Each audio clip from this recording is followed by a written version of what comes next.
Bonsoir mes amis, alors aujourd'hui je vous la fais en podcast parce que je suis en déplacement et je n'ai pas ma voiture, je n'ai pas mon studio d'enregistrement préféré, donc j'essaye de faire une sorte de podcast improvisé. Alors j'aimerais vous parler d'une affaire qui m'a beaucoup touché ces derniers temps, qui est l'affaire Khashoggi. Alors pour résumer pratiquement en 15 secondes pour ceux qui débarquent, c'est un journaliste qui a été chercher un document à l'ambassade d'Arabie Saoudite ou consulat d'Arabie Saoudite en Turquie, et puis il a disparu. Et on commence à le retrouver en petits morceaux. Alors, que s'est-il passé? Si vous voulez, le monsieur est un journaliste parce qu'il écrivait dans le très libéral Washington Post, il est saoudien lui-même. En réalité, si l'Arabie Saoudite voulait s'en débarrasser, ce n'est pas parce que c'était un journaliste qui dérangeait par sa plume, par son opinion. D'accord? Donc ce n'est pas réellement, on n'est pas dans le délit d'opinion vraiment. C'est quelqu'un qui fait partie d'une famille très influente en Arabie Saoudite, c'est une famille d'origine turque. D'ailleurs son nom en arabe est imprononçable. Khashoggi, ce n'est pas de l'arabe, c'est du turc. À l'origine, c'est une famille turque qui a immigré il y a quelques décennies en Arabie Saoudite. Son grand-père ou arrière-grand-père était médecin auprès du roi. Et donc, c'est comme ça que la famille a pu se hisser. C'est comme ça que monsieur Khashoggi a évolué dans les cercles du pouvoir saoudien. Pour illustrer, c'est quelqu'un qui a un selfie avec monsieur Ben Laden. Donc, juste pour vous situer à quel niveau il était. Donc, ce n'est pas un gars qui dérangeait par sa plume, c'est le gars qui en sait trop, en fait. D'accord? Alors, il a quitté l'Arabie Saoudite, il est parti se réfugier l'année dernière, en 2017, il est parti se réfugier aux États-Unis, et il a commencé à s'épancher dans les colonnes du Washington Post. Donc vous comprenez la nervosité, d'accord, qu'il a causé à Riyad. Donc les gens étaient inquiets parce que s'il commence à tout déballer comme ça d'un coup, ça risquait d'être un petit peu de la foutre mal pour eux. Deuxièmement, il faut savoir que dans cet esprit bédouin, il y a deux éléments qui vont se joindre, si vous voulez, pour sceller son sort. D'un côté, les bédouins n'aiment pas se sentir trahis, parce que c'est quelque chose, un crime très grave chez eux, et aussi pour, s'il y en a un qui trahit et ils lui font rien, juste il passe l'éponge, que va-t-il se passer demain? Ils auront régulièrement des Saoudiens, quel que soit leur niveau dans la hiérarchie ou l'administration, le pouvoir et tout, qui vont commencer à laisser pencher dans les médias à droite à gauche. Et ça, pour eux, laisser ce genre de choses évoluer, ce n'est pas possible. Ça serait la fin. Parce que la loi de l'omerta, la loi du silence, doit continuer à tout prix. Deuxièmement, il faut savoir que le gars étant d'origine turque, c'est vrai que quand vous êtes dans l'esprit bédouin, s'ils se font trahir à la rigueur par un arabe comme eux, ils vont le sanctionner, c'est sûr, mais ils vont peut-être pas aller dans le vice, dans la monstruosité, dans la barbarie, jusqu'à lui appliquer ce qu'ils ont appliqué à ce gars, parce que il est entre guillemets étranger, même si... Bon, voilà. Alors, le gars est parti donc aux États-Unis. Il rencontre une femme, il a envie de se marier. Il a besoin d'un papier. Ce papier, semble-t-il, c'est un document prouvant qu'il n'était pas marié en Arabie Saoudite. Alors, je vous dis un truc, je vais vous raconter une histoire, je vais peut-être digresser un peu, mais je pense que cette histoire de papier était un petit peu du pipeau, en quelque sorte. Je pense que c'était un prétexte, mais lui, il a dû aller au consulat pour autre chose. Je vous donne quelques raisons comme ça qui me font penser cela. Premièrement, imaginons, vous êtes français, vous habitez à Tokyo, vous avez besoin d'un papier, vous allez à l'ambassade de France à Tokyo, ils vont vous donner le papier en question, effectivement, sans problème. Maintenant, vous êtes toujours habitant à Tokyo, français, et vous allez voyager en Australie. Durant votre voyage, durant votre séjour, vous dites, tiens, j'ai besoin de tel papier. Vous allez à l'ambassade de France, au consulat de France en Australie, leur demander le papier en question. Ils ne vont pas vous le donner, ils ne vont pas vous le donner du tout, ils vont vous renvoyer au consulat de votre lieu de résidence. Les consulats ne servent pas les touristes. À moins que le touriste en question ait eu maille à partir avec la police ou un problème, ou été arrêté ou autre. Ça c'est clair, c'est autre chose. Mais pour tout ce qui est administration simple, j'ai besoin de tel papier et tout. Non, les consulats ne servent pas les touristes, par principe. Donc, Monsieur Khashoggi, ayant sa résidence habituelle aux États-Unis, c'est au consulat d'Arabie Saoudite aux États-Unis, dépend son lieu de résidence, qu'il aurait dû aller chercher son papier. D'accord? Donc, deuxièmement, je vous donne une autre raison pour laquelle je ne crois pas que le gars était juste comme ça à chercher un papier. C'est que, par exemple, une époque où je vivais en Suisse, vous savez, en Suisse, dans les années, les gens plus âgés que moi me disaient, dans les années 70, 60, et moi-même, je suis arrivé 80. Moi-même, je suis arrivé en Suisse réellement pour résider au début des années 90, mais j'ai visité fréquemment la Suisse dans les années 80 déjà. Et en fait, l'asile, à l'époque, les demandeurs d'asile, on ne disait pas juste le mot asile, on disait asile politique. On disait un réfugié politique. Ça signifie c'est quelqu'un qui a fait de la politique dans son pays, qui l'a faite à tel point qu'il est devenu une sorte de menace pour son régime, et son régime a commencé à le persécuter, moyennant quoi, il a pris la fuite. Et les fois où j'ai rencontré de réfugiés politiques à Genève, c'était des ex-ministres, des ex-présidents, des prix Nobel, des gens vraiment qui vous racontent l'histoire, qui vous racontent le dessous des cartes. C'était des gens qui étaient super bien placés dans la politique, dans la vie des fois publique de leur pays, et donc ils savent de quoi ils parlent.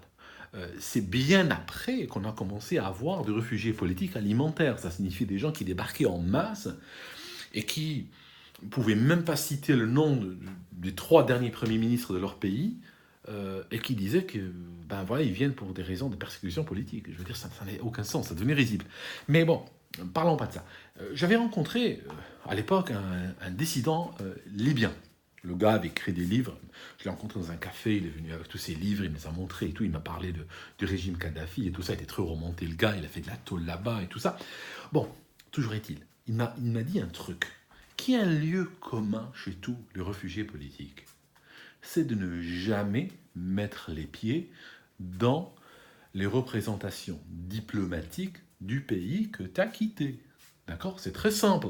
Si tu es, par exemple, un réfugié politique qui arrive, je ne sais pas, de Corée du Nord, par exemple, tu ne vas pas aller visiter le consulat ou l'ambassade de Corée du Nord, je ne sais pas, en Suisse ou en France, aux États-Unis. Je veux dire, tu ne le fais pas. D'accord? Même si elle existe, ce consulat-là, tu n'y vas pas. Pourquoi? Parce que ce qu'il m'avait dit, le gars, il m'avait dit potentiellement ce qu'ils peuvent faire. Ils peuvent tout à fait, par exemple, endormir le gars avec attacher le gars, le saucissonner, lui mettre une drogue ou un truc comme ça, le mettre dans un carton, coller une étiquette, valise diplomatique, convention de Vienne ou un truc comme ça, et puis le foutre dans le premier jet privé, l'emmener dans le pays. Ça peut arriver très facilement. Et beaucoup de pays le font. Regardez, Öcalan, par exemple, Abdullah Öcalan, le leader kurde, lui, bon, c'est vrai, il n'a pas été chercher un passeport au consulat de Turquie, mais je veux dire, son pays est venu l'a arraché, il l'a ramené en jet privé. Les Israéliens, ils ont pris des gens à eux, comme ce gars qui allait dire qu'ils avaient la bombe atomique et tout ça, je crois qu'il l'avait ramassé aussi dans la rue. Et la CIA, elle a fait aussi. Donc, si vous voulez, quand quelqu'un est réellement menacé, il ne va pas chez les autorités consulaires de son pays parce que elles ont il y a une sorte d'extraterritorialité dont elles jouissent. La police n'entre pas comme ça. Ils peuvent faire plein de choses sans que personne ne puisse se mêler de leurs affaires.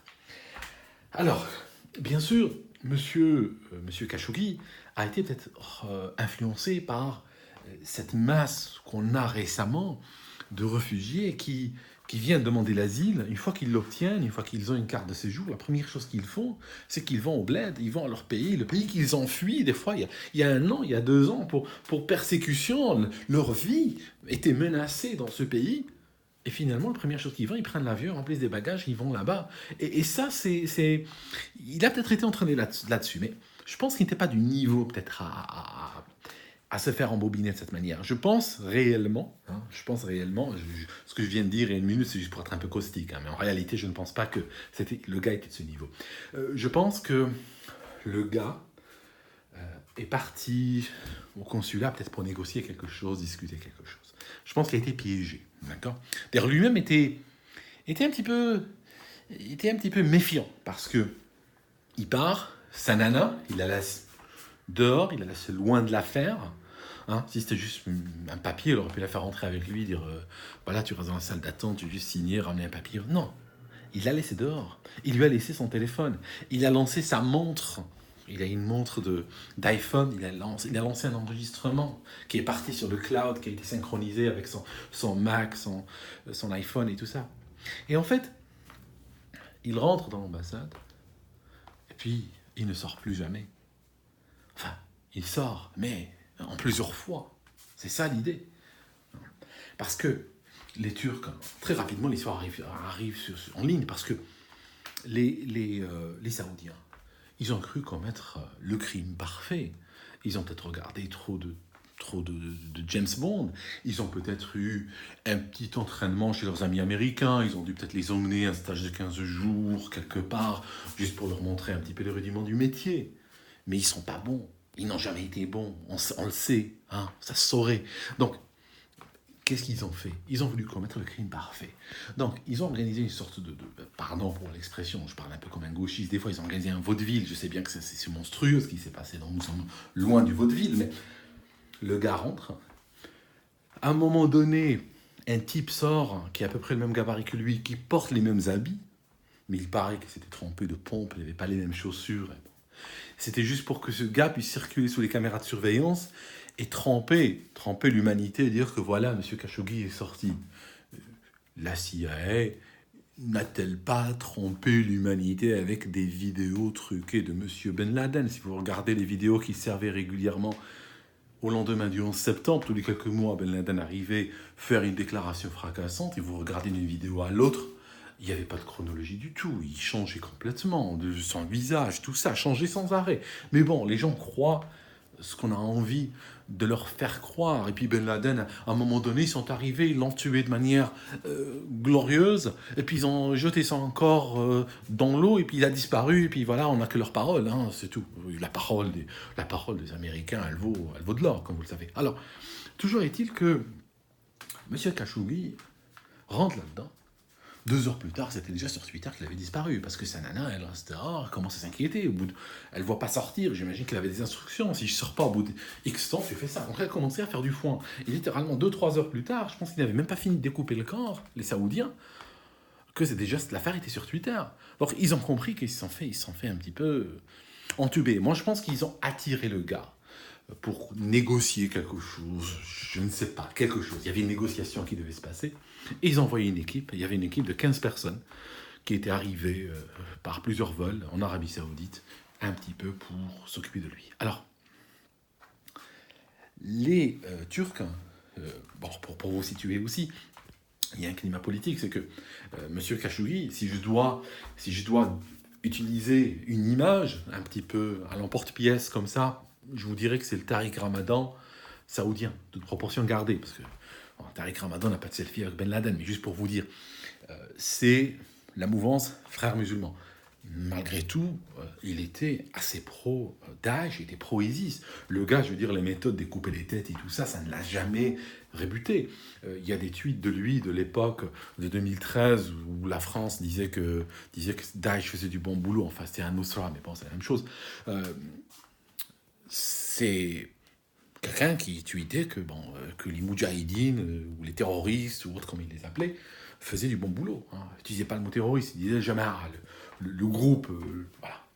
Et donc, le gars arrive à l'ambassade et puis, comme il disparaît, les Saoudiens vont suivre la séquence classique du meurtrier. Au départ, c'est pas moi. Il n'y a pas de preuve, c'est pas moi. Après, les Turcs commencent à mettre la pression en lâchant des détails. À ce moment-là, ils disent il est mort, mais c'est un accident. Classique. Hein. Tous les meurtriers, quand ils sont arrêtés, au départ, ils nient. Et après, ils disent ok, quand il y a des billes sur la table, hein, quand la police leur met le nez dans leur caca, comme on dit, ils sont obligés d'avouer, de dire oui, mais c'était un accident. En fait, ils font toujours le minimum. Ils disent toujours le minimum qui a été démontré. On a démontré qu'ils ont tué. Ok, ils vont pas dire je l'ai prémédité, ils vont dire c'était un accident. Et puis, ça continue comme ça. Chaque fois qu'on leur met plus de billes sur la table, plus ils s'épanchent. Et en fait, c'est exactement le chemin qui a été suivi par l'Arabie Saoudite. Alors, les Turcs, ils organisent des fuites dans leurs médias. Sur les détails, ils disent qu'ils l'ont torturé. Ils ont ramené une Siaos. Et des choses comme ça. Et en fait, les Saoudiens sont un petit peu très mal à l'aise dans l'affaire. Alors, ils commencent un petit peu à confirmer les choses. Les Turcs, pourquoi ils n'annoncent pas tout carte sur table? Parce qu'ils ont un problème, les Turcs. Il est fort probable que les Turcs avaient une méthode d'espionnage de l'ambassade qu'ils ne veulent pas révéler. Ce qui est de bonne guerre, en fait, parce que les ambassades, les représentations diplomatiques, je veux dire, tout le monde passe son temps à espionner tout le monde. Donc, possible que les Turcs en soient un système d'écoute dans l'ambassade, donc peut-être des caméras cachées, des micros, des trucs comme ça, ou bien ils ont des tops à l'intérieur de l'ambassade, des gens qui leur disent ce qui se passe. Dans les deux cas, ils veulent d'un côté organiser des fuites, ils veulent dire aux Saoudiens, nous savons ce qui s'est passé, donc vous avez intérêt à tout dire, mais d'un autre côté, ils ne veulent pas en dire trop ou trop préciser pour qu'on ne grille pas leurs sources. Parce que probablement les mêmes méthodes qu'ils utilisent avec l'Arabie Saoudite, ils les utilisent pour espionner d'autres pays. Donc c'est normal, ils n'ont pas envie de griller leurs sources. Et c'est pour ça qu'ils y vont mollo. Et cette situation évolue de manière abracadabrantesque. À un moment donné, on trouve le visage du monsieur, de monsieur Khashoggi. Son visage, on le trouve dans un puits, dans la résidence de l'ambassadeur. D'accord, juste pour vous situer. Et il paraît qu'ils ont coupé les doigts, il a mis du temps à mourir, le mec. Ils l'ont dépecé au couteau. Il y avait même un médecin qui était avec eux, ce qui quand même rappelle, comme on dit, les heures les plus sombres de ce que vous savez. Alors, voilà la situation aujourd'hui. La situation aujourd'hui, c'est qu'il y a une crise internationale autour de l'Arabie Saoudite avec beaucoup de balles de faux cul en quelque sorte. Parce que d'un côté, Merkel, qui vit sur l'émotion, elle a dit oui, on ne vend plus d'armes à l'Arabie Saoudite. Bon, d'accord. Macron, lui, il ne veut pas en entendre parler parce que lui, il veut vendre des armes à l'Arabie Saoudite. Je veux dire, il s'en fout. L'Arabie Saoudite tuait des civils yéménites par bus entiers. Avec des armes livrées par l'Angleterre, par les États-Unis, par la France et tout ça, je veux dire, ça ne les a pas gênés. C'est pas pour un journaliste qui vont faire plus de foin que cela. Les Israéliens sont très dérangés aussi, parce que c'est très ricoché pour les Israéliens. C'est pas direct, mais ça les dérange dans le sens où les Saoudiens et les Israéliens, en dessous, sont un petit peu comme cul et chemise. Ces dernières années sont beaucoup rapprochés, même si ils vont pas ouvrir des ambassades les uns chez les autres. D'ailleurs, vaut mieux pas, parce que quand on voit ce qu'ils foutent dans leurs ambassades, les Saoudiens, peut-être, vaut mieux pas. Mais ils ont une sorte d'ennemi commun. L'ennemi commun, c'est l'Iran. Et l'Arabie Saoudite cherchait un petit peu à gagner de la respectabilité sur la scène internationale. Monsieur, là, le MBS, le prince héritier saoudien commençait à passer pour un réformateur, un moderne. Et pourquoi il passe pour un moderne? Parce que dans le langage des médias, dans le langage des politiques, un moderne, quelqu'un qui est moderne, qui est logique, qui arrose. C'est comme ça qu'on définit le moderne. Le moderne, c'est un type qui arrose de dollars, qui arrose tout le monde. Et donc c'est pour ça qu'il a eu une très bonne presse ces dernières années. Et donc, ce wahhabite passait pour un réformateur, pour un moderne. Et donc, il commençait à s'attaquer à l'Iran, son ennemi juré, parce qu'il faut savoir que les sunnites et les chiites ont une guerre qui date d'il y a 1400 ans. Je ne vais pas vous en parler maintenant, parce que ça va nous entraîner durant toute la nuit. Et en fait,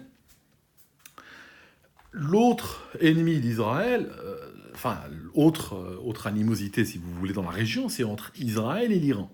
Donc, finalement, Israël voit en l'Arabie Saoudite, enfin c'est réciproque, Israël et l'Arabie Saoudite se voient comme étant partenaires en faisant face à l'Iran. Les Israéliens comptaient effectivement sur le poids de l'Arabie Saoudite dans le monde occidental, qu'elle arrose, d'accord, plus dans le monde arabe également, pour pouvoir isoler diplomatiquement l'Iran. Le problème, c'est que, Aujourd'hui, l'Arabie Saoudite, elle revient exactement à la case zéro. Elle revient au Moyen Âge. Elle revient de la case qu'elle n'a jamais quittée, parce qu'on voit sa réalité. Non seulement, c'est même pas, on retrouve cette monstruosité des califes qui est amplement illustrée dans les livres d'histoire des musulmans. Hein. Quand le premier calife de l'histoire même, quand il a envoyé massacrer les musulmans, il disait brûlez avec le feu. Ne le tue pas juste comme ça. Je veux qu'il meure avec le feu. Abu Bakr, le premier calife, faisait brûler les musulmans. Pourquoi? Parce que ils ont cette monstruosité en eux. Et donc le gars, Khashoggi, ils auraient pu le mitrailler, ils auraient pu le noyer dans une baignoire, ils auraient pu, les classiques, je veux dire, manipuler, bidouiller les freins de sa voiture. Non, il a fallu qu'il découpe en morceaux. Parce que les gars, ils ont cette... Pour un crime qui n'était même pas censé sortir. Il était censé disparaître et jamais on en entend parler. De sorte qu'en réalité, pour des raisons purement pratiques, s'il avait juste tué normalement et jeté le corps quelque part, et si le crime avait été réalisé à sa fin sans que jamais personne ne sache, il n'y avait pas de raison de lui faire subir les tortures qu'il en fait subir. Mais en fait, non. Ils ont ce côté sadique. Ils veulent tuer le gars, mais pour eux, tuer n'est pas suffisant. C'est des gens qui sortaient les cadavres des tombes pour les torturer. Donc, ils ne veulent pas juste tuer normalement. Et on voit que, par exemple, le groupe terroriste Daesh qui finançait, enfin, il n'y a pas que les Saoudiens qui le finançaient, la France, les États-Unis, l'Angleterre le finançaient, le soutenaient diplomatiquement et tout ça. Il ne faut pas juste accuser les Saoudiens. Mais ce que je cherche à dire, c'est que on voit bien que, par exemple, Daesh, quand il tuait les gens, il les tuait pas juste comme ça. Il voulait faire durer la mort. Il voulait que ce soit une souffrance, parce qu'ils aiment ça. C'est tout, ça les excite, c'est pas compliqué. Alors, ça met en difficulté, donc toute cette histoire, ça met en difficulté les États-Unis, Trump. Parce que Trump, lui, il est comme qu'une chemise avec les Saoudiens. Il n'a pas envie d'embêter ses copains saoudiens. Alors au départ, quand les Saoudiens ont dit « il est mort par accident », il a dit « moi j'y crois, ça semble crédible ». Les médias américains ont commencé à l'attaquer, Washington Post en premier lieu, en disant qu'il est en train de conspirer avec les Saoudiens pour camoufler un crime qu'ils ont commis. Et ça, ils ne pouvaient pas jouer avec, parce que ça peut aller très loin. Ça peut aller jusqu'à l'impeachment. Si jamais ils construisent un dossier qu'il est en train de conspirer avec une puissance étrangère pour cacher un crime, ça, ce n'est plus du foutage de gueule. Ça peut devenir très sérieux. Surtout qu'il sait qu'il a beaucoup d'avocats et de gens très très forts qui se sont braqués sur lui, qui travaillent jour et nuit pour l'attendre au tournant. Donc, au départ, il s'est lâché pour protéger ses copains. Là, il a dû faire un petit peu demi-tour, mais il est coincé, le gars. Il est coincé parce que d'un côté, il veut protéger les Saoudiens, quoi qu'il fasse. Je vous annonce que en septembre 2001, il y avait, sur les 19 pirates, il y en avait 15 qui étaient saoudiens. Les États-Unis ont été bombardés, l'Afghanistan et l'Irak, juste pour vous situer. Ils n'ont pas touché aux Saoudiens. Je vous dis que à l'époque, quand le Bush Junior était président des États-Unis, tous les avions aux États-Unis étaient au sol. Les États-Unis ont interdit aux avions de voler pendant plusieurs jours après le 11 septembre. Tous les avions étaient au sol, le ciel était vide. Même l'avion de Bush père, le président américain, était bloqué, il ne pouvait pas décoller. Il y avait un seul avion qui avait volé, qui a eu l'autorisation spéciale de la Maison-Blanche de voler. C'est officiel, ça. Qui était le jet privé de la famille Ben Laden qui partait des États-Unis. D'accord? Juste pour vous situer. Donc, les États-Unis sont littéralement un protectorat américain. Enfin, un protectorat saoudien. Les États-Unis ne toucheront pas l'Arabie Saoudite, quoi que l'Arabie Saoudite fasse. Il y a une relation très profonde entre la famille saoud et la Maison-Blanche. C'est plutôt une relation de soumission. Alors, voilà la situation où elle en est aujourd'hui. Donc, je voulais vous faire juste ce résumé-là. 24 minutes déjà. Donc, voilà mes amis. Je ne pense pas que j'aurai le temps de passer à un autre sujet. Je vais m'arrêter là avec cette vidéo. Je vais essayer de l'uploader quand je trouverai un réseau assez rapide qui me permette de le faire. J'espère que les développements de la situation qui vont venir ne rendront pas mes propos peut-être déplacés ou hors-jeu ou autres, parce que malheureusement, quand on commente à chaud la l'actualité, ça peut toujours arriver, mais bon, ça m'est rarement arrivé, mais bon, je le dis, ça peut arriver, il faut être honnête. Voilà, donc je reviendrai un autre jour, je reviendrai quand je peux, et puis voilà, quoi, balancez vos commentaires.